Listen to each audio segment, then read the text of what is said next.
Hello everybody and welcome back to another Kings of War Battle Report. I'm Visibly Riley, and today we will finish out the Tacoma Masters prep event with Game 5 that saw my Ogres facing off against the wily Salamanders. This battle was fought at 2250 points and the scenario was Occupy. So starting out, let's talk about the terrain a little bit. Off here on the left we have a height flat piece of terrain, and then in the center of my deployment zone we have another height flat piece.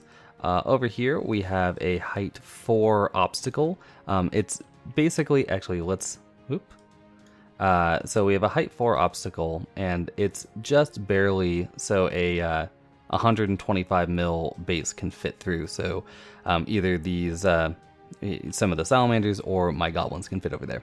Then up here we have another height 4 obstacle, or yeah, not obstacle, sorry, impassable piece of terrain. In the center of the table, we have a height 2 hill.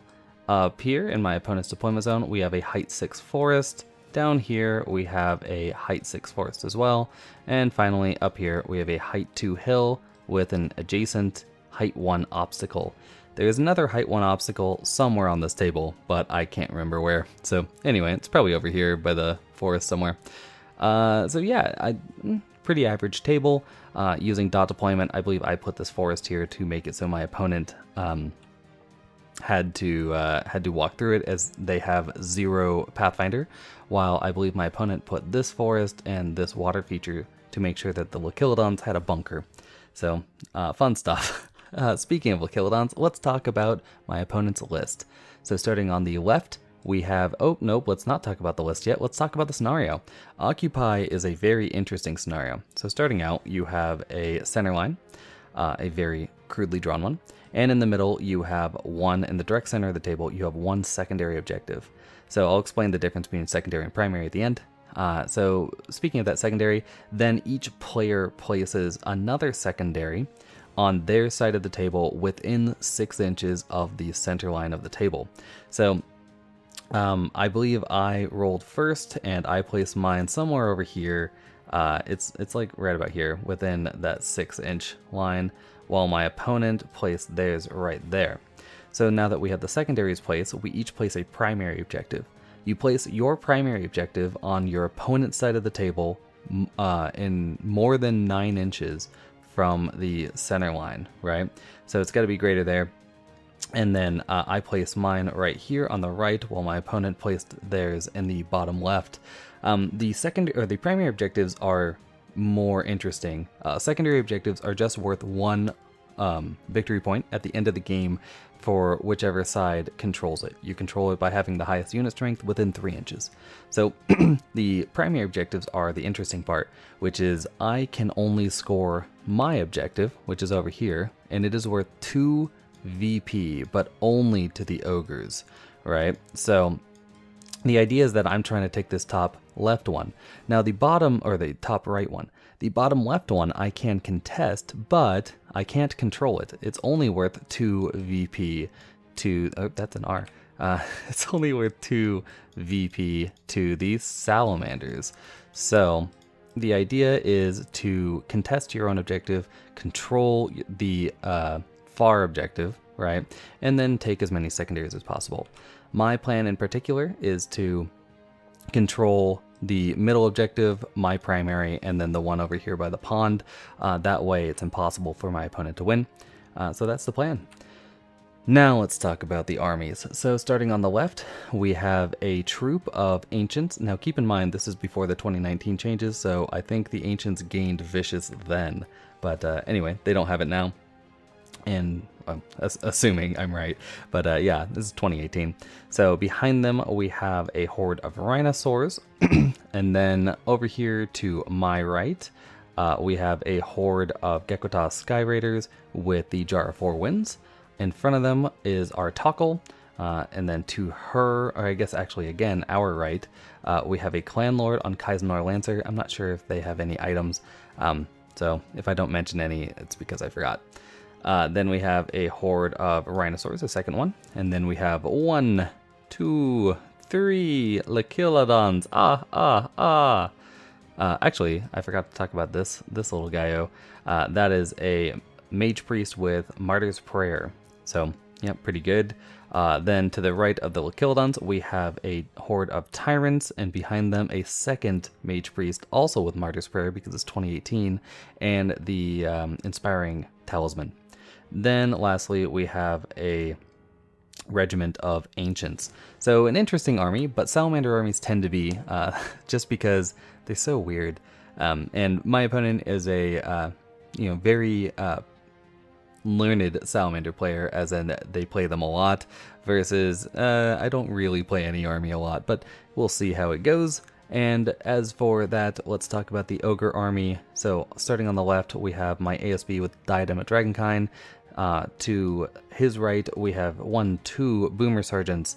Then we have 2 Boomer Hordes. Behind the Boomer Hordes, we have a Warlock with the Inspiring Talisman and Aura of Heroism. Then off to the right, we have 2 regiments of Chariots. Behind the second regiment of Chariots, we have a Warlord on Chariot with the Banner of the Griffin. Then behind them, we have my ASB with Blade of Slashing. In front of that ASB, we have a horde of Hunters with the Brew of Strength. To their right, we have a horde of Siegebreakers with Caterpillar Potion. And behind the Siegebreakers, we have the Red Goblin Scouts. So I actually have some more Red Goblin Scouts way over here to the left, off frame. That's why this piece of terrain is important. But yeah, my plan here is just to move forward, try to kill things with ogres, and then capture objectives with either ogre characters or with goblins.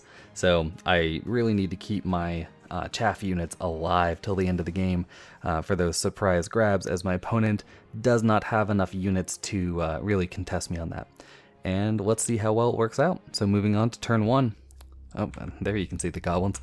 Turn 1, the ogres win it. So we sort of swing around to the center, ignoring the left side, as the salamanders are a little slow over there. I move forward with my boomers, or I guess the pilo boomers, so the boomer sergeants and the boomers move forward to gain protection from this hill. So the boomers directly behind it are not on the hill and thus are protected from all the Lakildons.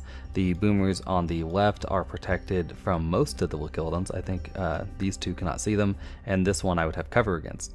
So that's the plan there. I do get a little aggressive with my ASB and with my boomer sergeant, but it happens. It's the end of the day.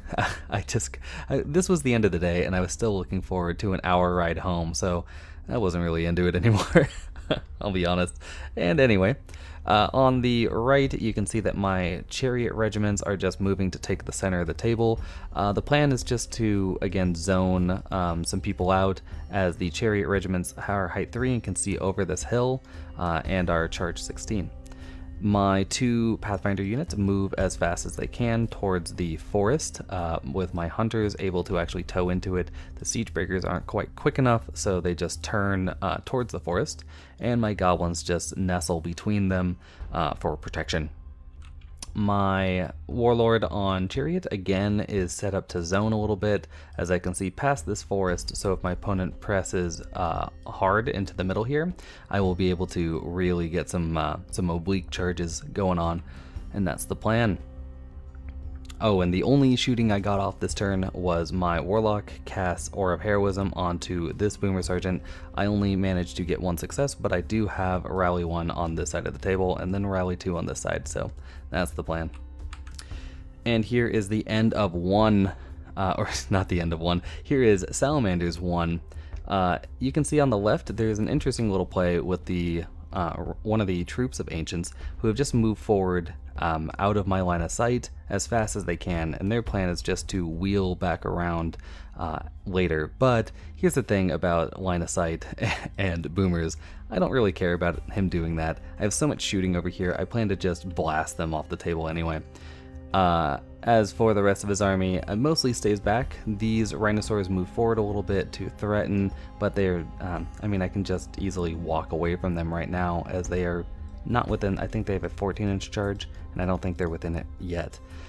Here's something I didn't see, which is, again, last game blues. So this Kaizenor, this Clan Lord on Kaizenor can charge into one of my Boomer Sergeants, and that's just, why would I allow this for turn 1? It's such a bad such a bad move, but anyway, we'll see how that plans out. No, this was a canny move where I lured one of his 2 Inspires over here. That was it.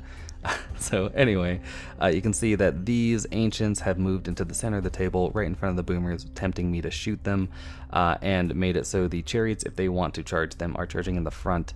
I think that these chariots are too far away though, and I think that these ones might also be too far away. So I'm not exactly sure about that. Like, why do it if I can't charge? And that's about it. Everything else just stays back as it doesn't want to walk into the blender that is the right side of the ogre army, and that does seem the prudent plan with how much shooting my opponent has, or at least, I mean, I'm not saying they have a lot of shooting, but definitely have a range on me and have a decent amount of shooting. So really want to get those that pip damage in. And here's the charge that I should not have allowed to happen, but you know, you get dumb sometimes. And the end of the turn, you can see I do get a bit of luck. The clan lord doesn't even manage to waver my boomer sergeant, so I've got that going for me. And my goblins, which were shot at by, I believe, Artacle shot at me, and the bird shot at me at least, end up doing 8 wounds and only get a waiver due to having Aura of Heroism. So that rally 1 really saving my bacon. And moving on to the right, all the Lakildons, I believe, fire into these chariots and they manage to do 4-ish damage, but do not get the boxcar to waiver. And we move into turn 2. So turn 2, the ogres do get into a bit of a fight. Not quite as good as a turn 1 charge, but anyway. On the left, I move my boomer sergeant that can shoot and my ASB to shoot into these ancients. It's not too much, and also my warlock can shoot a lightning bolt 3 over there. So it's not the biggest ask, as that's 10 shots on 4s and 5s, 8 shots on 4s and 4s, and then 3 shots on 4s and 4s. So yeah, and I believe ancients are a -12, so I might be able to do it. My boomer sergeant that has a counter charge takes it into the clan lord. I don't expect a lot out of that, but any amount of damage will help. My boomers both move forward a little bit to threaten these ancients in the center of the table, with my right boomers turning into a proxy base and taking more than 50% on the hill. So I'm exposing myself to all the guns, but hopefully it'll be worth it. Probably a bit of an overcommitment, but again, it's what I have to do because I allowed this dumb charge to happen. On the right, or in the center I should say, my chariots that were wounded by the Lakildons take umbrage with it and charge into the rightmost Lakildon. The idea here is that I'm really gumming up the works. I think chariots are mostly a jamming unit. The difference between jamming and tar pitting, in case you're wondering, is that a tar pitting unit is one that just bumps and grinds. A jamming unit runs into the opponent's deployment zone and traps them there. So I'm just trying to trap my opponent there, as salamanders are not known for their speed, and every turn he wastes killing chariots is a turn that I get to move around the table. Speaking of that, I do move into the forest with both the hunters and the siege breakers. I do allow the ancients a charge into my siege breakers, but it would be a hindered charge, as he'll just clip the piece of wood there. And you know, 4s and 5s I want to say with 12 attacks. I'm not scared of that, especially as I am just barely within 6 inches here. So that's the plan. If my opponent does take this charge, I have a flank with my hunters. If my opponent takes this charge, I have, you know, so many units that can charge in. So I'm just hoping to overload them with choice and just crush this right flank quickly and be able to swing on to the left, where I'm having a bit of difficulty due to my own idiocy. And here is the fight of the century. Yep, get him, Boomer Sergeant. Maybe, you know, it'll just be a cunning ruse once this guy kills that clan lord. And here in the middle, yep, I think I kill that Lakildon on average. I've got 12 attacks on 4s and 2s, and I believe Lakildons are an 11-13 to kill, maybe a 12-14. So yeah, this is not actually the end of the round shot, but I will move forward one picture just to, well, first off, let's talk about the left. So you can see I fire into these ancients, and I fire both the ASB and the Boomer Sergeant, and I do, I believe, 6 wounds to them, and I go, I think they're a -12. So I did 6 wounds to him, and I'm like, Ooh, they're not inspired. I really want to get a kill right now. So I just take my lightning bolt and I go, if I push 1 wound on there, a 5 will do. So I do get in there, I do 2 wounds and I fail it. So, that's what happens. But yeah, speaking of failure, my Boomer Sergeant does nothing to this clan lord. That's what he deserves and what I deserve for being dumb. But my 2 Boomer hordes do take out this ancient troop in the middle, so I've got that going for me. And like I said, this isn't the final picture because boom, you can see the Lachilodon is gone. My chariots easily kill it off. They decide to back up D3 inches and they back up 1. So they back up basically none. They back up the amount they would have. And that is the end of turn 2 for the Ogres. Let's see how the Salamanders respond, and mostly with violence. So you can see that on the left, this troop of ancients, at least I didn't brain fart too hard, and I did keep all my units with outside of 10 to shoot at it, so they can just spin around to do that. And their plan, it is really actually super unfortunate. You might be thinking, who cares if these guys lived another turn? But what they're doing here is blocking these rhinosaurs from getting possibly wrecked by all these ogres, because when he places like this, right? My ogres, even with nimble, will have to pivot this way and then get 1 pivot and can't hit the unit, right? So both of these ogre characters and my goblins are all in the flank of these rhinosaurs while I have boomers in the front, and my opponent could have either kept them back, right, which would have made it pretty easy for me to back out of their charge range, or done something like this and exposed the flank. So it's very unfortunate that those ancients survived. But the rhinosaurs do finally advance forward, or I guess the center ones had finally advanced forward, just threatening the hell out of me, taking that center up. The birds decide to fly off a little bit. Nothing I can do about them. I believe that they're staying deliberately out of 18 of me, which is smart. You don't want boomers into birds. It's bad. A lot of bees there. A lot of alliteration. And then the tyrants take the easy flank onto my chariots. I did give my opponent many flanks.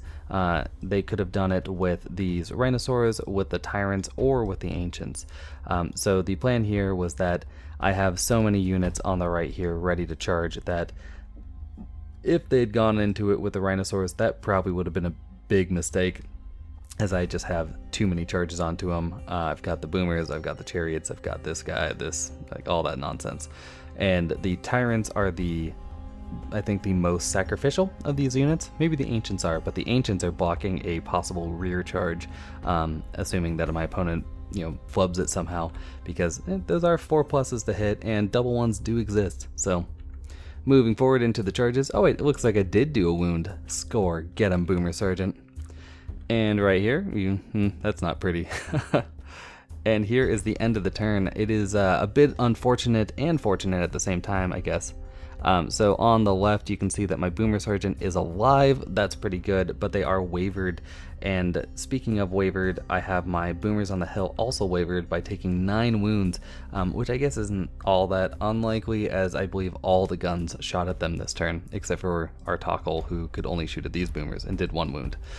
But what's unfortunate here is because I went for the Lightning Bolt with my Warlock, I believe all of these are perfect wavers, and yeah, I would have had my units fully operational, but you take risky moves, you get messed up sometimes, so happens. On the right, you can see the tyrants do finish off those chariots. It is actually really close, as my opponent does pretty abysmally on the hits and wounds, but then that break check just knocks out of the park, kills them off, so that's cool, and that is the end of the round. So moving on to turn 3. So turn 3 is a little interesting. Mostly because my units are wavered, and it's now the ogre turn to back up. So I decide to pull my left flank back. I mean, this is like, military strategy 101, is that you push your weak flank forward and then you pull your weak flank back, right, out of charge range. Let your strong flank deal with their weak flank and then work your way over. So yeah, I'm backing my weak flank up. The boomers here, 9 wounds is a lot. But my boomers here are just basically hiding from the Lachilodons. There's no way that they can draw a bead on them. And the birds are not going to be that effective, as I'll have cover against their shooting. The problem is that I moved them slightly too far, or I guess I didn't move them slightly too far forward, but my opponent moved his rhinoceros perfectly, because when I back up these boomers, I'm still just barely within 16 inches, which is just super poopy. But, you know, it's what goes on. My goblins that can have 8 wounds on them from getting shot, and see spot a flank on a rhinoceros and take it. The plan here is that these guys probably won't do anything, but when they fail at this combat, they will back up like this, and then together with this boomer sergeant, they will block these rhinoceros from being able to charge anything effective. They will either have to charge goblins, which who cares, or they can charge boomer sergeant, which, I mean, it's less who cares, but it's still who cares. My ASB with the diadem that was here rolls around the flank to shoot into the ancients, while my boomer sergeant that was wavered backs up, so the boomer sergeants, or the boomers who backed up, can shoot into this clan lord. It would be pretty good to kill this guy off. I mean, he's already got 1 wound on him. I ignore the individual while shooting, so I've got 18 shots on 4s and 4s, and then 3 shots on 5s and 4s. So it's not looking great for him. I guess it looks okay, but it doesn't look great. I do back up with these chariots. I think I actually mess up a little bit and over-rotate them, but I'm not going to walk any pictures back. I know my opponent and I talked about this, and we tried to fix the rotation. This is what we came up with. But yeah, actually, you know, we will. Yeah, I definitely over-rotate them. So they should be... Oh my god, I feel so stupid now. Because they were like this, right? And I backed them up. And then when we get to this point in the turn, both my opponent and I think that I have over-rotated this unit, that it was facing forward like this. Obviously wasn't. Oh, that's a big mistake, as the whole point of these chariots was to zone everything out here, and now they're facing like this, right? They give my opponent a lot more room to maneuver on the left. So just a mistake there, and not paying attention to what you're doing. But on the right, you can see I get a double charge with my hunters and the siege breakers into the ancients. I go for that because I couldn't get a quad charge. So I couldn't fit my I couldn't fit 2 units on the tyrants and 2 units on the ancients, just because of how wide we all were. So that was again unfortunate, but I took the one that I thought was more important, which is the right of the ancients, because if I take this tyrant and fail, I'm gonna get flanked by these guys, and even if I succeed, I'm gonna have to, you know, have the hunters like this, and then the siege breakers like this, like back-to-back fighting, which isn't great. And lastly, the goblins just run off behind the forest. They are not gonna do anything except for win the game. And here is the combat. Yep, this one, you get them, guys. And here is the end of the turn. Starting on the left, you can see I kill off the ancients, which is great. I do roll pretty poorly on this clan lord, as I only do 4 wounds to it. So it's not that poorly, right? Like, you know, 9 hits, 4 wounds isn't all that bad, but I really wanted to knock it out of the park there, as killing off this clan lord would have been a big boon for me. But anyway, I don't do it. And yeah, the goblins actually do bonkers here and do 6 wounds to these guys to the flank. And that is enough to get them to boxcars. And they are not inspired, but yeah, I fail it. I mean, it's boxcars. So on the far right, you can see that I kill off the ancients. That is good news, and I am able to reform around to face more important targets towards the center. So things are looking pretty good for the ogres right now, although I have shuffled a lot of wounds around on my army. So we'll see. Here is the start of turn 4 for the, turn 3 for the salamanders. And you can see that they get some charges off. So starting on the left, you can see that the rhinoceros get into my boomer sergeant. That's expected. The clan lord gets into the other boomer sergeant, so I'm not going to have any boomer sergeants. And then the other rhinoceros get into the basically unwounded boomers, and that is pretty unfortunate, as yeah, I mean, I don't know, I couldn't get away from him. So yeah, it's unfortunate for me, but I'm not exactly sure what I would have done differently. So anyway, the boomers behind the hill, these birds are their, you know, Obi-Wan Kenobi. They're just hoping to slap some wounds onto them. And the Wakilodons are looking to slap some more wounds onto chariots, although this Lachilodon, I believe I do have cover from, so it'll be, what, like 7 shots on 4s and 7 shots on 3s? I think they have 7 attacks? 6 or 7? And lastly, these Tyrants go into the front of my Hunters. Not a great charge for Tyrants, but they didn't really have anything else to do, so might as well slap some damage. Yep, and there's that fight. Yeah, and all these foregone conclusions. And here is the end of the turn, so you can see on the left, both the Boomer Sergeants are popped. That is obvious, but big thing here is that the Rhinosaurs do not manage to kill off my Boomers, and in fact, don't even waver them. So that is huge. That is big stuff. And here's the thing, I'd feel really bad about that stupid chariot debacle because my opponent convinces me that, you know, I wasn't faced, or I had turned them, right? But then he fires 3 shots and boxcars them to get a waiver anyway, so whatever.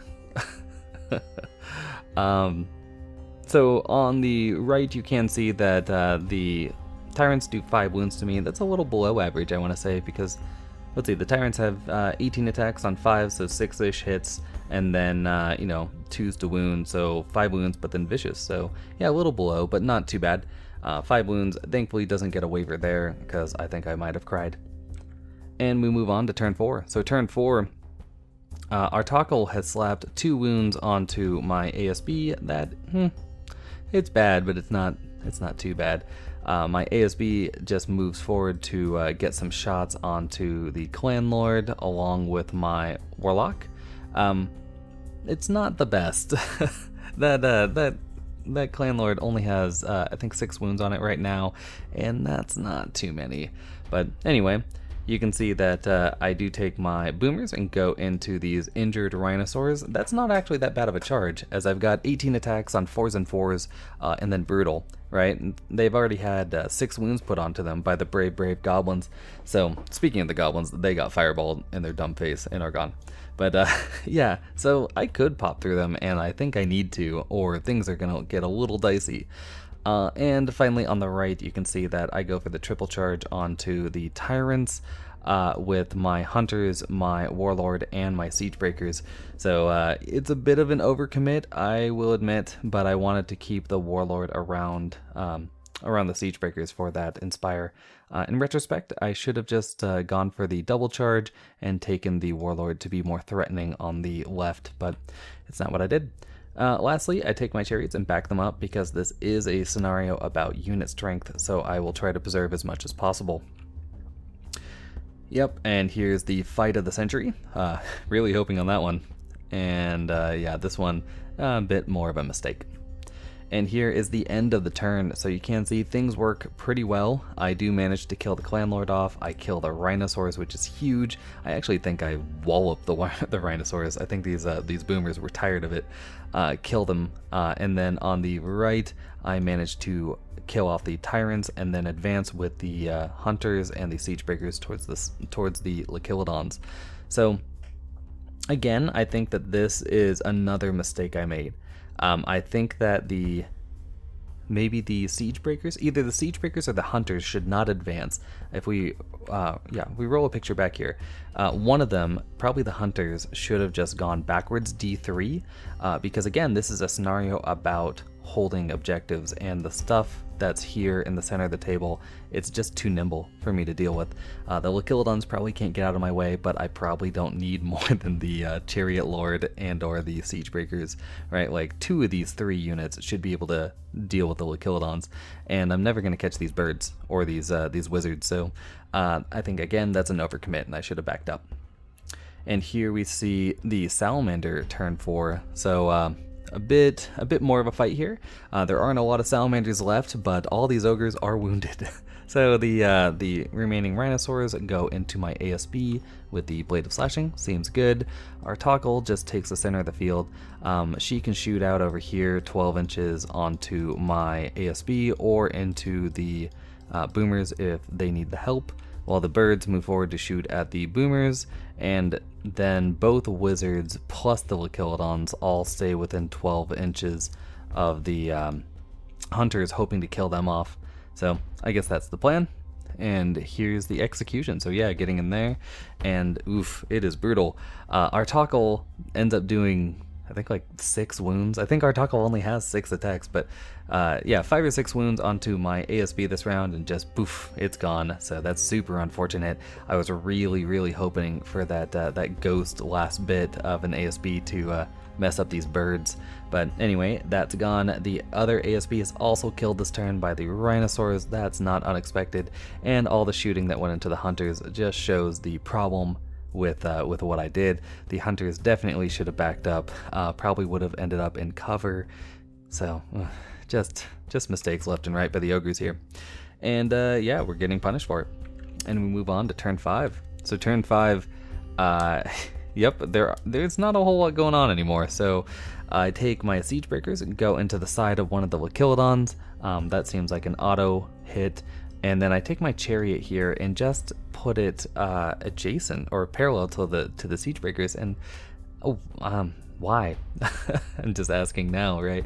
Like I think this chariot would be better off, not quite like that, but facing a bit more towards the center again to zone out these areas, right? Because the siege breakers, if they can't kill a Lachilodon, I don't know what to do. So pop that Lachilodon, and then they can reform however they want, and then this guy should just be facing towards these tokens, making sure that no matter what, I'm threatening them. So these birds have to fly off, and these wizards can't just, orbit me. But anyway, not what I do. I do one smart thing, which is my warlock. It doesn't quite look like it, but I am just barely out of the line of sight of the rhinosaurs.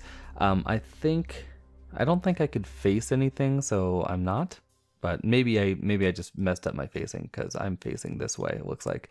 So anyway, we do that, and the chariots just back off from the rhinosaurs. This is their possible charge, and yeah, just move towards, there's a token here and a token here, so I'm trying to give myself choices. And the goblins are just somewhere over here, just hiding behind hills, waiting for turn 6. And here, yep, the one combat, the one roll I'm gonna make, and poof, I do kill that Lachilodon, so at least there's that. Oh, I see. It doesn't look like I must be facing like this and just forgot to finish moving the model, because these guys magically have a wound dial now. So yeah, it must be a lightning bolt there. And moving forward onto turn 5 for the salamanders, not a whole lot left on the table. The salamanders only have 3 scoring units and only 6 unit strength between them, while the ogres have 5 scoring units, and only one of them's wounded. So things are looking pretty good for the ogres, but there's still some sneaky salamander tricks, because so many individuals are going to mess with anyone's day.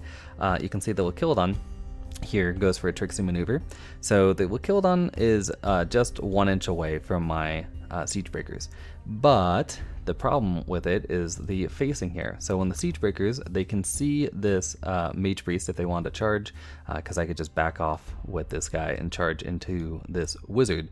But because of how I need to wheel past this Lachilodon to not hit it, I will not hit the wizard. And then, the only other thing I can do is a Lachilodon. So, yep, canny move there. And the rest of it just swings off to the left away from my army to shoot into the remaining unit strength, which is the wounded chariots. I think that's a prime target, and then probably this wizard. So anyway, here is the... Oh, but it looks like I forgot to take a picture of it, but this is the start of turn 6 for the ogres. You can see none of my units died, and yeah, none of my units died, although I did take, I believe, 2 damage on my chariot here. But yeah, my chariots here, they took 3, right? 3 damage, and I made a mistake in my positioning again, because when I was right here, I thought I was within range to get 50% into this forest, but I obviously am not. So yeah, again, a mistake. I could have fixed it, or I could have just been more fastidious in my planning, but I wasn't. So I'm gonna have to pay for that. And the only thing left to do is the siege breakers charge into the Lachilodon, and my chariot lord just moves over here. You can see the goblins have finally appeared into the game. They're actually not exactly where those models are. The plan is to get more than 50% behind this linear obstacle, which they do, and stay within 3 inches of this obstacle, but it's a bunch of wobbly model nonsense, so we just put them back there and ignore it. My opponent wants to shoot at them, we know where they are. And yep, here is the one combat we have. Oh, and that looks like the last picture. So I do manage to kill off this Lachilodon, which is good news for me. And turn 6 for the salamanders, basically the rhinosaurs just move forward a little bit to maybe zone me out as my siege breakers overrun d6 inches. I think they go 4 or 5, but they are not within, obviously not within range of contesting this. And all of the guns go into my chariots here, and my opponent does a fair number of wounds, but again doesn't get a waiver, which is great. I mean, the waiver doesn't really matter, but doesn't get the break. So that's great, and we roll off for the turn 7, and there is a turn 7, but I forgot to take any more pictures. So there's a turn 7. The rhinosaurs are right about here. The birds are right about here, facing this way and facing this way. And the siege breakers are right about here. So, they're not quite there because they're out of 10 inches from the birds. So the plan is to have everyone just shoot into these chariots and my warlord, because my opponent is holding... Oh, no, I'm sorry. Turn 7, the rhinosaurs, which are right here, go into my siege breakers, hoping to one-round them. It's not that unlikely. They've got 18 attacks on 3s and 2s. So hoping to one-round me, and this is another mistake I made. I have this warlock over here, and they're not doing anything. And I went, wow, on turn 6, I make the biggest mistake, which is on this warlock. Yeah, this warlock could have been facing this way, right, to charge into these guys, and I am within 12 inches, so I don't know why I didn't do this, which is just charge into the rhinosaurs, knock off their thunderous. I only have 2 attacks on 5s, but it's still better than casting a lightning bolt, a useless lightning bolt at one of these wizards. So yeah, I think I should have gone for the Strip Thunderous, because then if they want to go into the Siege Breakers, it's 3s and 4s, and I'm a 15-17 to kill. I don't think, let's see, that's like 12 hits-ish, 6 wounds. It's an 11 to kill me. So I'm not thinking he's gonna manage to pull that out, and yeah, just a mistake by me. It was a long shot thing, and definitely something that, I'm not going like, oh, I overmeasured, or, stupid placement. I just didn't see the move until after I had already finished my turn. But anyway, yeah, the rhinosaurs do go into the siege breakers and kill them off, while all the birds horsemen and all the birds wizards shoot into my chariots and don't manage to kill them. So at the end of the game, I have my primary objective, and then I have this secondary objective, while my opponent has this secondary objective because his birds fly down, and this the inverse, this primary objective with birds, and this secondary objective with rhinosaurs. And it's a tie. So yeah, end of the tournament, I end up with another tie. A little unfortunate. I was hoping to do better, but I think I can only blame myself for this. So going back through this battle report, I made a lot of mistakes, and I think I could have had a very, very strong, competent fighting chance that I just threw away due to poor planning. So I'm pretty happy with this tournament's outcome, although again, it is a 2018 event, so it's not like I can really play this list anymore, as the chariot formation is dead. And yeah, that's about it. I might do an overview or a final thoughts video after this, but we'll see. Until next time, bye.